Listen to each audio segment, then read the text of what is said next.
Here we've got a long monologue where someone spends 10 minutes justifying why they joined a gym. 10 whole minutes of apologizing to the internet because they dared to take a step toward health. This is where fat acceptance culture has taken us. I will break down the video part by part, see what's wrong with this thinking, and try to give you some practical weight loss tips. Let's start. I don't know if I'll actually post this. This is just me getting the thoughts out of my head. I did a little bit of this in therapy yesterday, but I got a gym membership. And I'm feeling really conflicted about it and like the whole fitness and diet culture and losing weight and living in a larger body and fat liberation. All the things are like running through my head. And it's like, I think for a long time, I felt like if I joined a gym and lost any weight, then it would be like a slap in the face to the fat community. This should tell you everything right there. If simply wanting to breathe while walking upstairs feels like a betrayal, maybe the community you're loyal to isn't worth your loyalty. The fat liberation crowd built a prison, and you're in it. If you want to start escaping that prison, start with daily walking. 30 minutes a day changes everything, lowers blood sugar, and builds the habit of moving without obsessing over the gym. Slap in the face to the fat community because of how much that has really, I've only ever lived in a bigger body, and like that is the life that I know. And I think in the past, people are like, you need to join a gym to lose weight, and it's all been under this like this umbrella or whatever, like we care about your health, but like no one does. They want you to be thin. This is wrong. People want you to be healthy because health actually matters. According to the CDC, obesity increases your risk of heart disease, stroke, type 2 diabetes, and certain cancers, the leading causes of preventable premature death. Pretending people are shallow for pointing that out is just denial. Step 1 to health: cut out processed sugar drinks, sodas, sweet teas, frappuccinos. Replace them with water, plain coffee, or sparkling water. That one change alone will move the needle faster than any treadmill.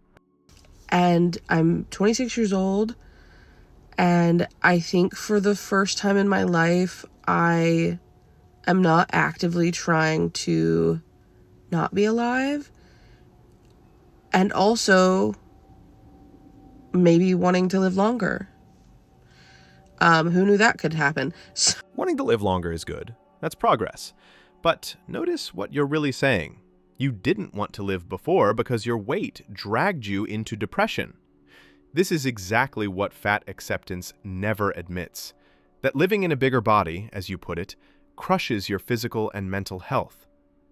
So when you're obese, excess body fat raises cortisol, the stress hormone, and disrupts insulin, which spikes blood sugar crashes that wreck your mood. On top of that, obesity lowers serotonin and dopamine sensitivity, meaning the feel-good chemicals don't hit the same way anymore. And the result is brain fog and clinical depression that feeds right back into overeating. So escaping obesity would mean better mental health. I genuinely have like lots of like joy and love and magic in my life now that I never thought that I would have. And I've had in small doses over the years, but like life is hard and it sucks and we have our things, but like I just, for the first time, I don't want to die. Oh my God. But I also am like, am I, letting down the fat community if I do this thing for myself? You are asking if you are letting down the fat community by exercising. Listen to that. You're literally debating whether improving your health makes you a traitor. That's how toxic body positivity has become. It demands sacrifice, not of food, not of comfort, but of your actual life expectancy. Here is a weight loss tip. Start walking after meals. Just 10 minutes of walking lowers blood sugar, helps digestion, and burns calories without even feeling like exercise. 3 short walks a day adds up to real fat loss over time. And I'm also very intentional. I don't like exercise. We're doing like very intentional movement. I've gotten older. My asthma got really bad over like 2020, and like, knock on wood, there's no wood in this car, but like it's been fine recently. But like I do my inhaler treatments and stuff like that. So I just don't feel good anymore in my body physically. I'm not able to do things. I don't have any stamina when I'm trying to like do something. And so like I walk up all the stairs in the evening to check on my dog, and I'm winded, and I want to feel better in my body. And so I have, this is I think the healthiest mindset I've ever had about it. It's like, I'm not getting on a scale. I'm not doing anything with a personal trainer. I'm not doing a, body scan or a BMI. We're not doing any of that. That's not what I want to do. So you admit you can't climb stairs without getting winded, that you lack stamina. Do you realize what you've done here? You just exposed the biggest lie of the fat acceptance cult, that being obese is just another body type. No, it's not. It's a daily physical limitation. You're confessing it right here. And you say you won't weigh yourself, won't track BMI, won't push yourself too hard. That sounds nice and comforting, but progress requires accountability. People who weigh themselves regularly lose twice as much weight, according to studies in the Journal of Obesity. You don't have to obsess, but pretending numbers don't exist won't save you from the consequences. Weigh yourself once a week, same day, same time, or do daily averages. Don't obsess over fluctuations. Look at the long-term trend. Data keeps you honest when your brain tries to justify cheat days. I'm doing the things that my friend is telling me to do. I'm doing them at my own pace. If it's too hard for me, I'm not going to push myself too hard. If it's, physically uncomfortable, or if I can't breathe. I did find my emergency inhaler, which is good. And like just not doing it, getting on a scale, and literally just working on building, like the energy that I just don't have anymore as I've gotten older. I remember my friend and I used to go in high school, and that one was very much of like, I need to lose weight, which like, that's the whole thing. But, we did it consistently for a long time, and I was doing 2-3 minute planks and wall sits and squats and all things, and was, felt fine. We went the other day. I still can't move my legs, and that's okay. But, we're doing our best. But yeah, I just think that there's like such a negative sort of thing of like,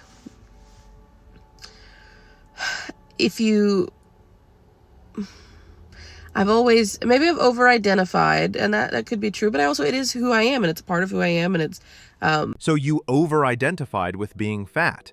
Of course you did. That's the entire body positivity playbook. Take your weakness, call it your identity, and then weaponize it against anyone who suggests change. But you're realizing that this identity holds you hostage. Don't let your weight be your personality. Replace the I'm fat identity with I'm consistent. Start tracking one daily win, whether it's drinking water instead of soda, hitting 8,000 steps, or cooking at home.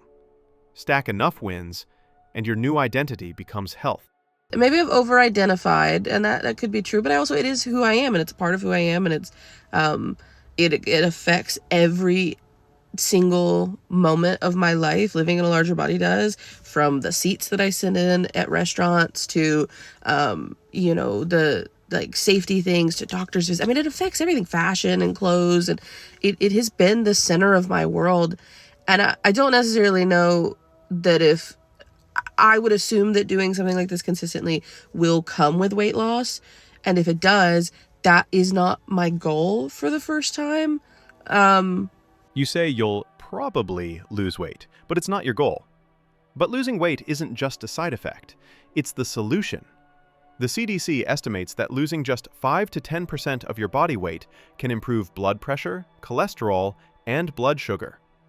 You can play semantic games all day, but biology doesn't negotiate. Focus on protein. Build your meals around meat, fish, and eggs. Protein keeps you full, preserves muscle while losing fat, and resets your appetite so cravings don't control you. In my head, I have insecurities. That's not anybody's business, sort of thing, and whatever. And working through, like, is this just an insecurity? Is this internalized fat phobia? Like, and I'm working through all of that. But this is for the first time is like very much, I just want to feel better. I want to be able to run around with my godchildren and not be tired after 2 minutes and keep up with my dog who's almost 11, but like still has more energy than I do, And so, these are actual goals and they're good. But the reason you can't do those things now is weight. The reason you're exhausted after 2 minutes of playing is weight. It's cause and effect. Here's a tip. Interval training works wonders. Play with your dog for 2 minutes, rest, repeat. Over time, increase those bursts. Yeah, but I don't want to know what my weight is. I'm not doing measurement things. I'm not doing any of that. That's not the goal. I want to spend time with my friend and, because we're going to go together, spend time with my friends and, just like exist in a world and in a space where I can, just like feel free to move my body and still be okay taking up space. I have some insecurities about just like, and fears about like being at the gym, and we were doing something the other day and there were like teenage boys around and I was like, oh, I don't want to be here, but this is not about them. This is you being self-conscious. And why are you self-conscious? Because deep down, you know that your health is in ruins and you're just now trying to fix it. The fat acceptance community tells you, love yourself as you are. But if that worked, you wouldn't feel humiliated walking into Planet Fitness. Here's a tip to kill gym anxiety. Go with a plan. Have in mind the 3 to 5 exercises before you walk in. Get in, get it done, get out. Confidence comes from knowing exactly what you're there to do. Yeah, I think I've just hit the point where like I genuinely, I've always been a very like, I've lived my life in a very passive way because I have not wanted to live, and I have not taking care of myself in some ways as a form of self-harm. And so to hit this point where I was like, no, it might actually be okay to like be alive and enjoy it and not feel guilt for enjoying it, even when people are suffering. And I'm still doing my best to I'm still, in all of that and, trying to help in all the ways that I can. But this is my life and I get to live it. And I want to be able to live it without tons of like physical health complications and problems. That's the entire point of weight loss. You just made the argument for diet and exercise better than I could. Also, you even confess you used your weight as self-harm. That's a heavy statement. But notice how fast fat acceptance will ignore this.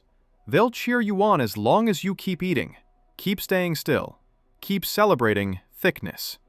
The second you try to save yourself, you're the villain. Strength training is freedom. Lifting weights not only burns calories, but also builds muscle. 3 sessions a week is enough to change your entire body. And cut processed foods. The less packaging, the better. Whole foods normalize your appetite. Junk food hijacks your hunger hormones. Without tons of like physical health complications and problems. And I have been very like lucky and fortunate to like only suffer and struggle with the like handful of physical health things that I have for the size that I am, my eating habits, all of that, and like whatever. And so and I still like my eating habits. I for the first time am not binging, and I'm not. You cannot say your eating habits are fine because your blood work is okay for now. But obesity is progressive. It gets worse with age. You won't be healthy at every size at 40, 50, 60. What looks normal now turns into insulin resistance, hypertension, and joint damage later. So it's great that you finally woke up. Here's a tip. Start meal prepping twice a week. Cook lean protein and veggies in bulk. When healthy food is ready in the fridge or freezer, fast food becomes the inconvenient option. My eating habits, I for the first time am not binging, and I'm not intentionally like not eating food. Like I forget because sometimes that happens with ADHD and whatever, but like I'm not doing it on purpose anymore. which feels healthy. So I'm still very of like the fed is best mindset. So like if I'm feeding myself something, then that's good. But I also, I don't like certain foods. So I know that I'm not getting like the proper nutrients all the time and stuff like that. I think that this thinking is wrong. Do you know what the fasting record is? A Scottish man fasted for 382 days. He subsisted on tea, coffee, sparkling water, vitamins, and yeast extract. He went from 456 pounds to 180 pounds. Yes, this is extreme, but the point is that skipping a meal or two won't do you harm. It can only benefit you. Fasting doesn't just burn fat. It resets your hormones and improves insulin sensitivity, which helps stabilize your appetite and energy levels. On top of that, fasting gives your gut a break, allowing your microbiome to rebalance. During fasting periods, beneficial bacteria thrive and inflammation decreases. Even intermittent fasting, skipping a meal here and there, can improve your gut health, boost metabolism, and reinforce your body's natural fat-burning processes. And I've always been borderline on a lot of stuff. I'm very, like, we did all of my blood work not that long ago, very, like, quote unquote healthy for, whatever, but I do always hover around some stuff. And I do think that being able to move more freely in my body without getting so tired and so winded will benefit me in, like, not having, like, this many asthma issues. Because I know a lot of asthma stuff is environment. I moved out of the environment that was causing a lot of the asthma, I think. And then now it's, knock on wood, seems to be under control, but there's nothing scarier than not being able to breathe. So, yeah, all of this to say, I got a gym membership. So I don't know. It does still sort of feel like a betrayal. Like I'm like, if I do this thing for myself, and I think it's because you see people online who preach fat liberation and body positivity and then all of this, and then they lose a bunch of weight and then they completely abandon their audience. And I don't want to do that. And again, you feel like joining the gym is betrayal. You're right. It's a betrayal of fat acceptance. It's a betrayal of body positivity. And that's a good thing. Because what you really betrayed is their biggest secret. The lifestyle doesn't work. You proved it by saying out loud that you can't breathe, can't climb stairs. They hate that truth more than anything. Here is a weight loss tip. Make the gym your ally. Don't start with endless cardio, start with strength training. Building muscle not only makes you stronger, but also burns calories all day long. I still very much am standing 10 toes down on fat liberation, and we should have better accommodations for people of size and better clothes and better, all the things. I still definitely feel that way.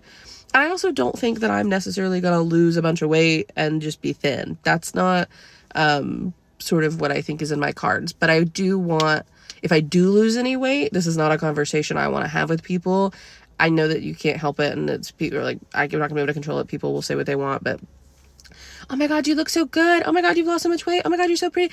I don't want that, because all that is saying to me is you were really ugly and fat and stupid and disgusting before. And now that you've lost weight, we find value in you. So I don't want that. Just so we're clear. If you see me lose weight, keep your mouth shut. Like, it's fine. Like, unless you were a friend of mine and that's the conversation we're having, it just feels like really inappropriate to comment on anybody's body, unprompted. So, if I do, that's fine. And if I don't, that's fine. But if I can walk up the stairs and not feel like I'm going to die, that I guess really is the goal. So you're worried about compliments, about people saying you look good. That's not an insult to your past self. Can it simply be a recognition of improvement? If someone said, your house looks clean, would you get offended because it used to be messy? That paranoia is what fat acceptance drilled into you, that everything is an attack. And you wrap it all up by saying you just want to walk upstairs without dying. Exactly. That's what weight loss gives you. Freedom, energy, mobility, a clear head. And you got there not by fat liberation, but by betraying it. The irony is that you're more positive about your body now that you're rejecting body positivity. Here's a mindset tip. Use compliments as fuel. When people notice progress, take it as proof your effort is working. Then double down. Set a simple goal like adding one more rep, one more set, or one more flight of stairs each week. Small wins compound into transformation. Yeah, I just feel very passionate about all of this, and it really does. It feels like a very healthy mindset. I'm going into this not worrying about all of the things that I would have, like high school me would have been very like, I gotta lose weight, I gotta count the calories, and I don't want to do that. We're taking a very healthy approach to this. This has been 10 minutes of me talking, and I have to go do a session now. So, love you, bye. I'm just gonna let it get to 10 minutes. Let's just have fun. Bye. You don't owe the fat acceptance community an apology. You owe yourself health. You don't need to defend getting a gym membership. You need to defend why you ever thought it was wrong. Let's see what the comments say. I feel like anyone let down by you pursuing better health isn't someone worried about your doing what's best for you. Bigger, smaller, anywhere in between. People who truly care just want you to feel the way you want to feel, no matter the size. I think I've just seen so many people lose weight and completely abandon the fat community and start preaching, everyone needs to lose weight and be thin. And I just want to be clear that I would never do something so misguided. I think it's because they have strong internalized fat phobia, so when they lose the weight, they have an excuse to hate fat people loudly. It just makes me so sad, and it can be so hurtful, damaging, and I never want to perpetuate that. I think what made the gym feel good to me was to realize there are so few places I could go and not actively spend money and be around people. And it also genuinely helped my mental health. It's really complicated. I always lived in a bigger body also, but the older I got the harder it was to continue living in a bigger body. For me, it was when I went to the beach and couldn't get up and down to the water that I thought something has to change. I was 28 and I thought, if this is my 20s, what's 30s or 40s going to look like? My family mostly died in their 60s and they couldn't take care of themselves. It really scared me because I was in my 20s and couldn't do certain things. I decided to change because I wanted to live and wanted to live well. At the end of the day, it doesn't really matter how others feel about your body or your weight. It's about how you feel in your body. 2 years later, after losing significant amount of weight, I went back to the beach and was able to swim in the ocean like I did when I was a child, free of the weight that held me back.